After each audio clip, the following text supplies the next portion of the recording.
welcome back to the House of Business Podcast 2.0. This is your host, Caleb Thompson. Hope everyone's having a great day out there today. Hope you're getting ready to, or you're just out there just executing your goals and your plans, the things that you have, set forth to accomplish. So, man, I'm just excited, man. I'm just excited because, man, it's been a great day for me. Man, God has really blessed me, man, to be able just to have resilience, just to be able to, be in certain environments and still be able to think clearly. It's just really a gift from God, and it really helps, having emotional intelligence too. But, man, God is good. God is great, man. I wish all you guys great business, success, whoever listens to these videos. But this episode, man, is going to be called Becoming Who You're Meant to Be. Man, forgive me for being tongue-tied.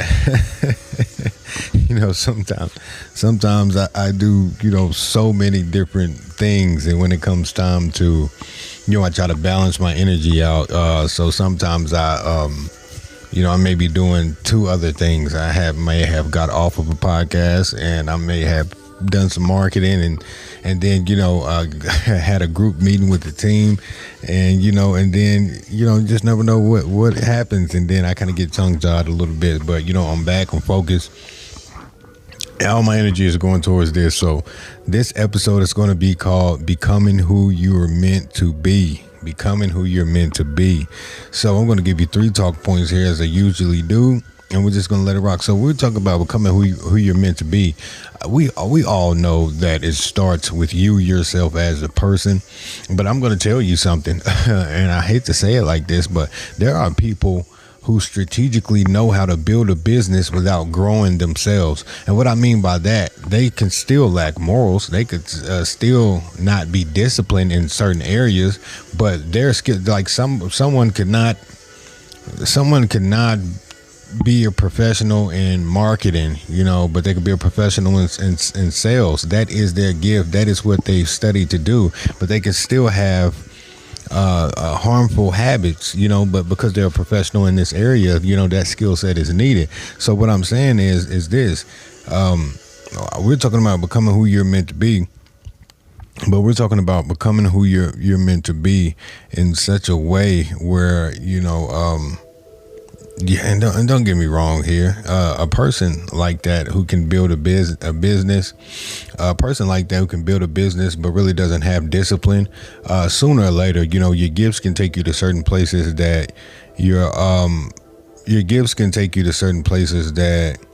your character can't keep you. If you're real good at a skill set and you understand that skill set is needed, if you don't have the character, just depends on the company culture as well, because there are some companies where people are just all sharks, you know what I mean?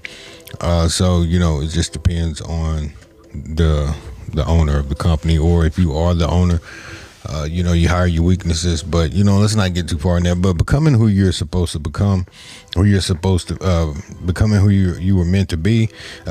Let's start with talk point number 1: becoming the leader your business requires. Now, we were just discussing this, and I work for other people and have business partnerships where some of them, I just hate that I met certain people, you know what I mean? I hate to say it like that, but because I have some dog in me, I have some grit in me, you know what I mean? And I stand for what's right. I try to be an advocate for those who came from the bottom to the top, because I've been there. But I try to be the advocate for those people and on how to create a company culture, which within my own company, but also advocate for those workers who feel oppressed, you know what I mean? Feel like, I just hate coming to work. You can make work, you can not make people so recyclable, you know what I mean? You can start to teach them other skill sets. You can kind of get out the gatekeepers out of your company. Not saying that there's some information like you have to be in a certain position to get clearance. You have to be a certain type of person to get clearance. So just like if this was the White House, there's certain levels of clearance. Area 51, certain levels of clearance, and you have to earn that clearance. But what I am saying is this: now, once you earn a certain level of clearance within a company, you don't scout out talent and and cripple the talent or the rising star, because what you're doing, you're using your position to hurt the company. Now, this is not your company. You work for this company. You may have worked here 7 years. Okay, that's great, and we're grateful for everything you've done. But when you start to use your position and start to be intimidated by someone that you're supposed to lead, and just because you see they're talented, and you start to use your position to oppress and suppress gifts and talents that could build this company, you have to be removed. So you know what I mean. So you have to watch out for those individuals that you have great relationships with, but they're easily intimidated, and they lie on people to get them removed because they're intimidated by them, think they could take their job. You don't need anyone working for you like that. You need someone that's going to, grow instead of being intimidated. Okay, if I feel like someone is, doing great in this area, for one, I need to figure out how to utilize that to help the company, because I work for the company and they work for the company. It's not about the recognition and who's getting the most recognition. I didn't hire you for a recognition contest. I hired you this is a dream that I have. You know what I mean? And after selling you the dream or helping you to understand the dream, you said, okay, I want to be a part of the dream to help build my vision. And in turn, I give you certain clearance, certain perks to the position that you have, and you're going to help me to build my vision, because you can see where I'm going and you want to be a part of it. If you don't want to be a part of it, it's just because the money goes somewhere else. But what you're not going to do is you're not going to make it harder for everyone else and make it harder for the company to grow, for the simple fact that you're intimidated. Like, let that person say everyone has some type of gift that they are supposed to bring to the world, or they hired in a company. They have something that they can give besides their time. You don't just oppress people and put people in cubicles unless that's the kind of business you run. But running a corporation or any type of business that requires meetings, requires input, and requires a certain type of data analysis when it comes to information, any type of information or input that we can gather, you know what I mean, and people can just share that with us. I'm kind of getting over my words. I'm trying to explain this in a way, but I like to explain things in layman's terms, just for the simple fact. I can use big words and things like that, but I like to explain it in the simplest form as possible for those who truly don't understand certain aspects of business. They want to go into entrepreneurship. They want to step into the next level. And then sometimes you can have people so soaked up in knowledge and certain informations that they need to come down and learn it all over again. So, but this is just my authentic self, and this is the way that I feel like, that's within my heart to give the episode or give the message behind it in my true, raw, authentic self. So I'd like to break it down in layman's terms so it's easy for anybody to understand it. If you're looking for something a little bit more not really complex, or a little bit more that requires different words, then you can go somewhere else. But thank you for everyone that's supporting this channel, but we just want to get down to the basics. But one thing I've learned is that my business will only grow as much as I grow, and the same thing applies to you as well. You know what I mean? Your business will only grow as much as you grow. So, and this is why there's a lot of corruption in businesses when you hire certain managers, or even you as yourself as the owner. Okay, yeah, you did build the business from the ground up. Okay, yeah, we understand that. Yes, you did get it out the mud. You had, early mornings, late nights. No one believed in you, things of that sort. But what I want to tell you is this: don't ever stop growing, and don't ever, if God placed you in a position to give someone an opportunity that could help their family, maybe for the next generation or 2-3 generations later, they can have that information, or you can pay them, to be able to be a blessing into their lives, so because they do have a skill set. Then if you are in that position of authority to do that, once you see someone doing so well, and it's to build your vision, to build your company, and you as being the owner, someone the heat, and not even the heat, you're still going to to take the heat as the CEO. You're still going to have to take the heat, rather if something goes wrong. But rather than you thinking it's a popularity contest, everyone knows you own the company. Everyone knows who the man in charge is. But just because this guy's a top seller, he's a great team member. He's great with team leadership, and he's great with giving input on team development. It's okay to allow someone to build your company and operate according to the set parameters of the company culture. That is why that person is there, because he's an asset not only to the company by his skill set, but he's an asset to everyone that works in the company. Now he doesn't have the power. As long as you have the paperwork and you have things taken care of, he's not on any, he's not on the articles of organization. He's not in the operating agreement. You let that guy do what he came to do, to build the company culture and the morale, and without you being intimidated thinking it's a popularity contest, or he's getting a little bit more attention contest. No, he's there to build your company, and you don't have to always be at the forefront. Oh man, more of my employees are listening to Steve than me, and I pay him, and I own this company. Okay, well, the thing is this: you have to develop a clear line of communication with Steve, so that you can make sure that the values and what he's pouring into the team is your core values and what you want. So that means that if you see a person that has influence within your company, you want to kind of monitor what they're pumping into the team and make sure that it aligns with your values, because you don't want someone that has influence to corrupt your foundation of what you built the business on. So you have to make sure, that, it's okay for you to have the influence, but I just want to make sure that you don't have to tell them this, but you make sure that what they're telling other individuals lines up with your vision, even if you have to bring them close for a meeting and say, man, I love what you're doing. I just want to sit down and go over, our division for this company. I want to go over the core morals and things of that. And just by planting those seeds in him, you know what I mean? And he goes back out there, he'll be able to give them the right information that aligns with the company culture and the morals and the foundation of which the company was built on. So, but don't be intimidated. It's good to have someone so you won't have to do all the work. You won't have to do all the influence. And everyone knows who is, and it's always good for you to work yourself out of a job anyway. So it's good, but be a mentor and don't be intimidated. But you have to really develop a mindset of discipline, which everyone knows that, especially when you are a C-suite executive or you are, a business owner. It's not as easy as people make you think. So you have to really be built for it. So you have to develop a mindset of like discipline and decision-making skills that your business demands. Your business really demands you to have decision-making skills. Man, I'm going to tell you something. Your life demands that you have decision-making skills. You need to be able to make a decision on the fly, and then you need to be able to be man enough or authentic enough or bold enough to hold yourself accountable whether things hit the fan or whether things don't hit the fan. I've known people that's in positions of authority.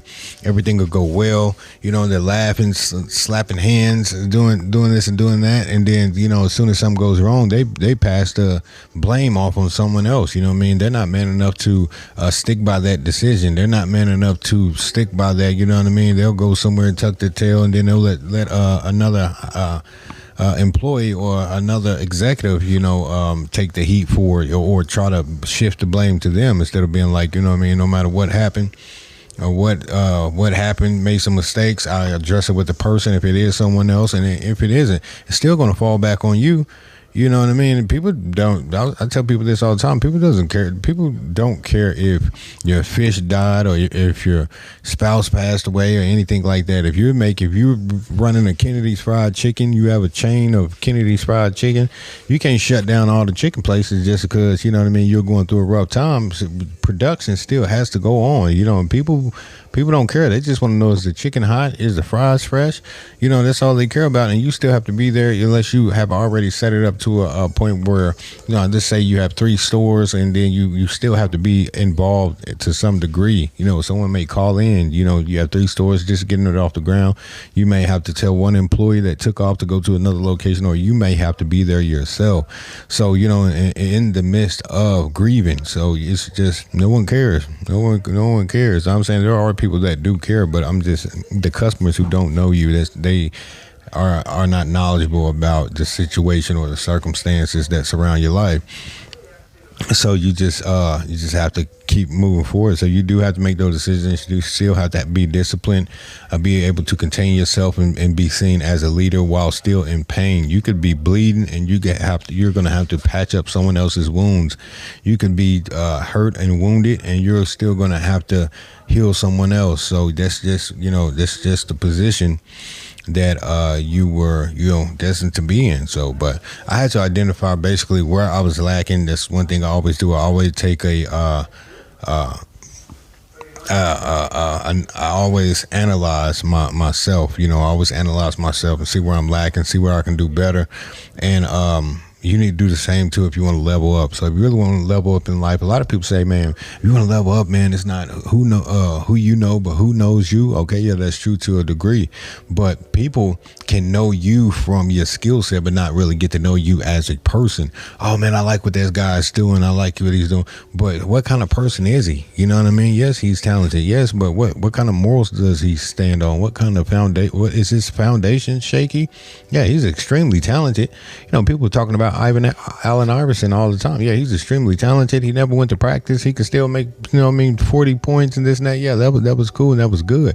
But let's wonder if he would have made it to practice, even though he's good. If he would have, he probably could have been one of the greatest. You know what I mean? If he would have went to practice, if he were more disciplined, if he wasn't just riding off talent and his natural gifts, God-given gifts. What if he put in the extra work? He probably could have been one of the best, which he still was, but he could have been one of the best elite players of all time if he would have just been more disciplined. So that's the same thing with us. And I'm not saying to compare yourself with anyone. That is the first killer of dreams and hopes and goals. Like I tell people all the time, man, I'm not trying to out Steve Jobs, and somebody will say, well, I bet you're not, because you can't, man. I'm going to tell you this. One day your life could be going down the hill, your life could be going down the drain, and I'm telling you, one decision you probably didn't make. Someone just probably seen something in you, or something just happened outside of your knowledge. Your life can change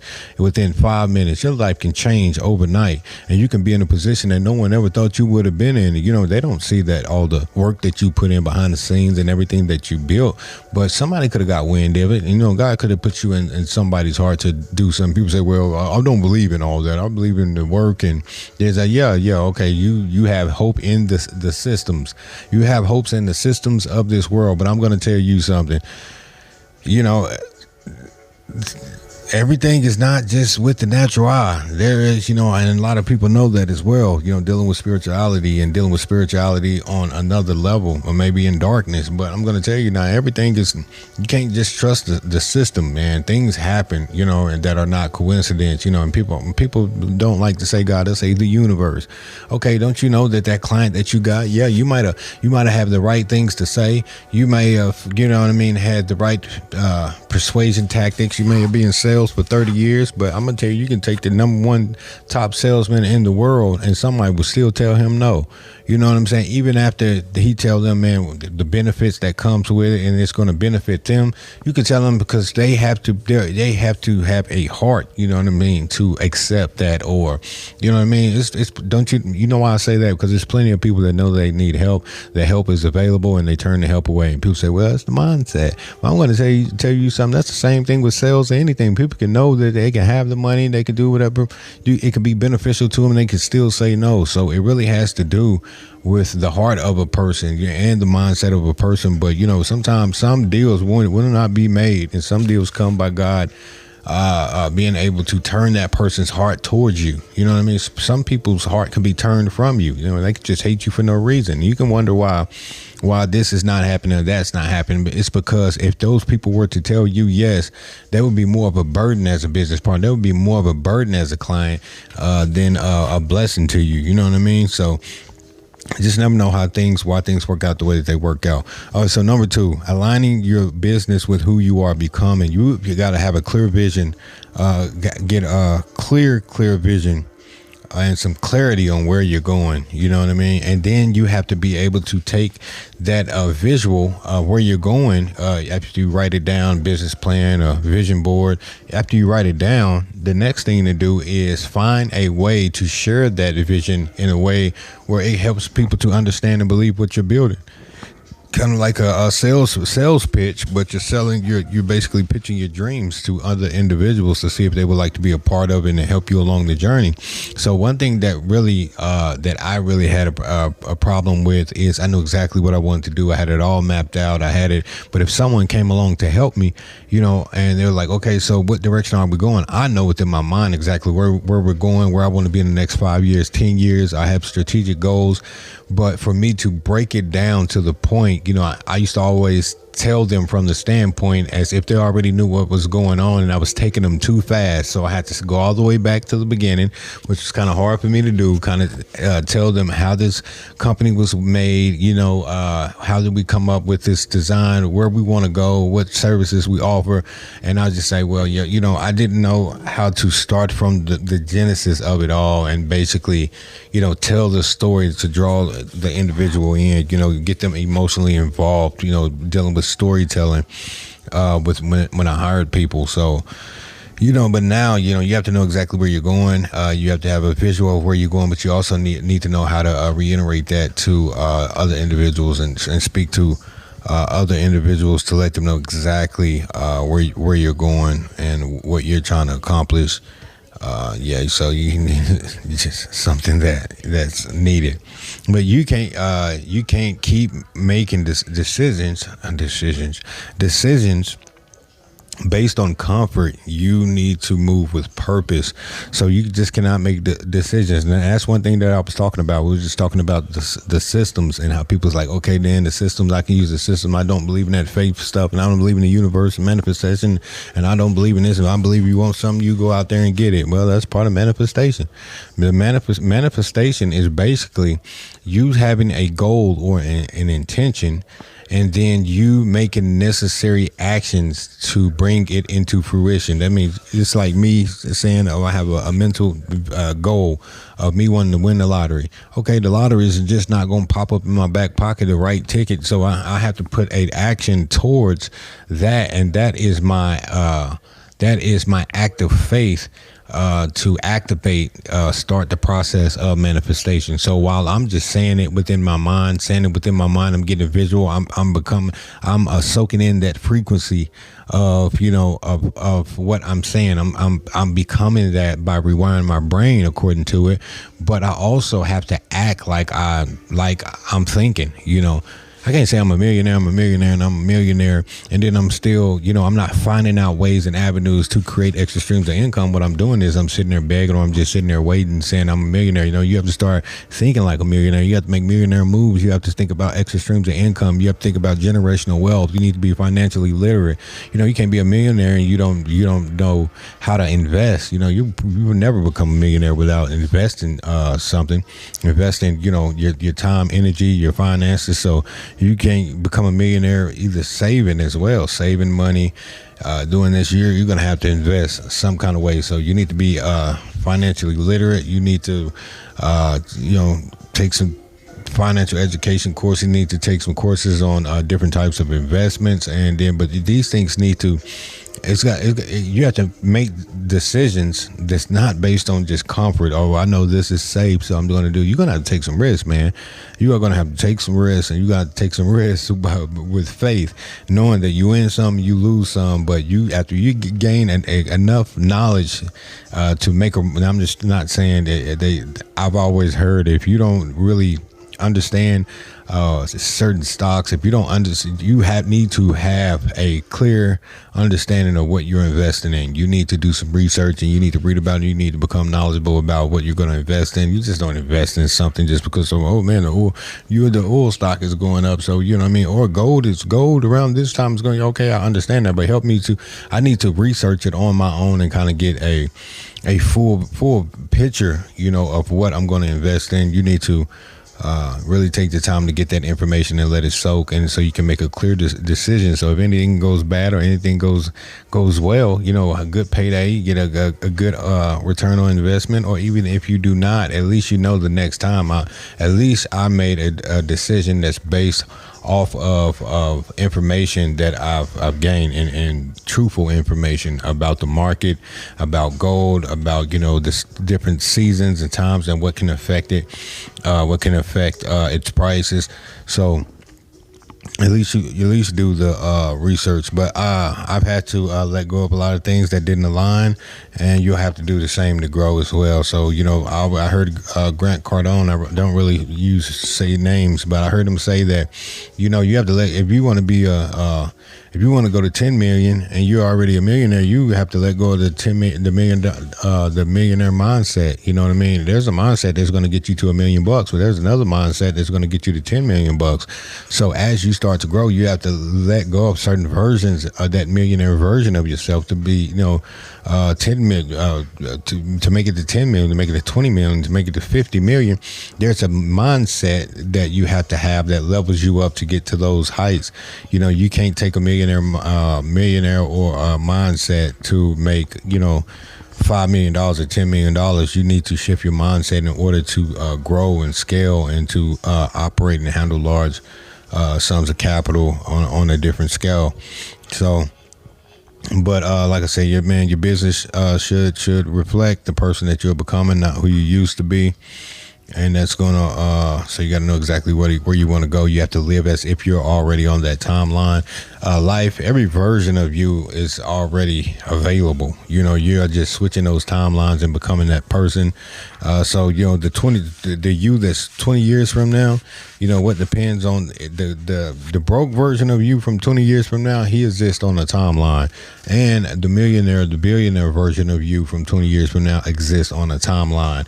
It's every day what version do you agree with that helps you to bring that into manifestation. So it's a million versions of you on the same string, the same timeline that you are on right now. Past, present, and future is all on one timeline, is all connected.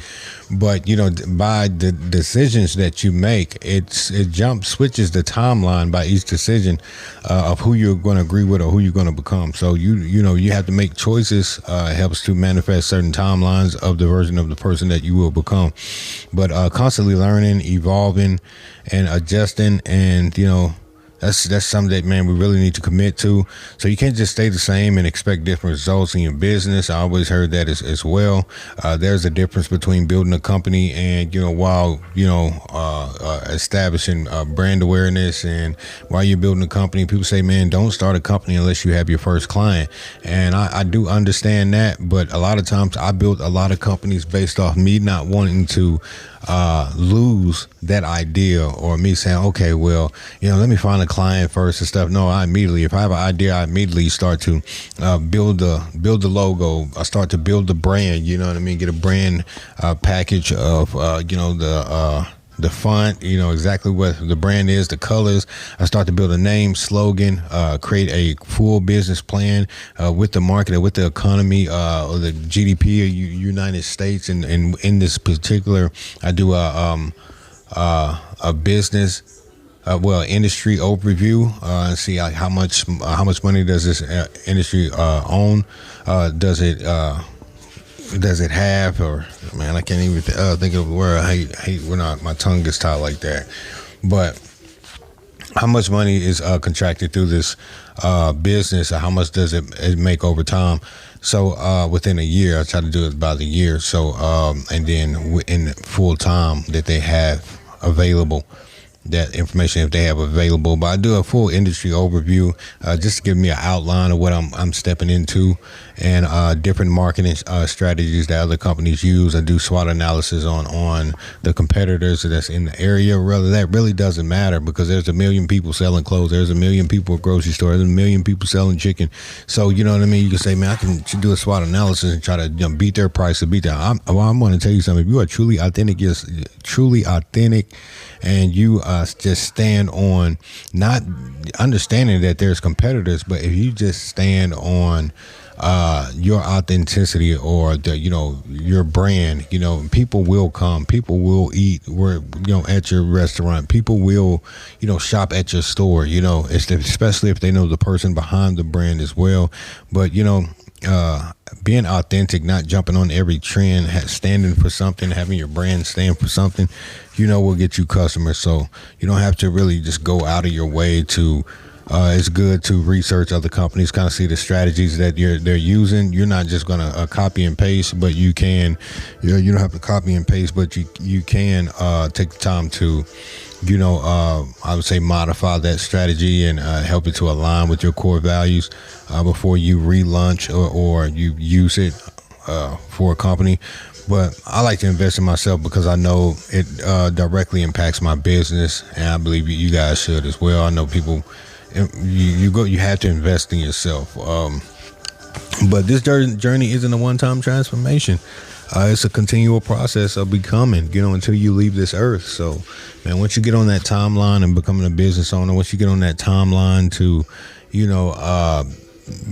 become an entrepreneur, become a doctor, become whatever you are, give it your all, and you're going to always, it's a continual process of transformation, just turning into one person after another and after another and after another, but continuing to grow. So this is the House of Business Podcast 2.0. This is your host, Caleb Thompson, and this episode is called Becoming Who You Were Meant to Be. Man, I kind of just tailored it to business, instead of just putting it from too deep into a spiritual aspect and putting it too deep into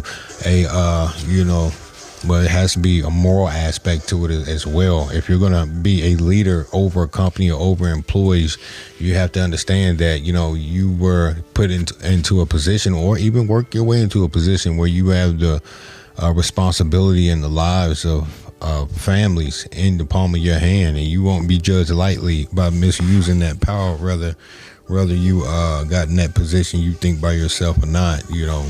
God's seen that you were your heart was right, or that you were ready to step in that position to be able to help individuals, transform their lives. So never forget why you started. Never forget your why. Never forget what made you want to start this journey to be a help and a blessing to individuals, and to also become rich and also take care of your family. Don't forget those things either. But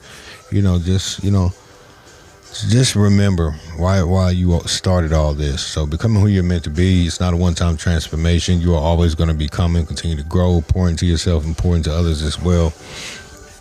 But this House Business Podcast 2.0, this is your host, Caleb Thompson, coming live from New York City as we always do. We will see you back here next Saturday, 6 p.m. Eastern Standard Time. Peace.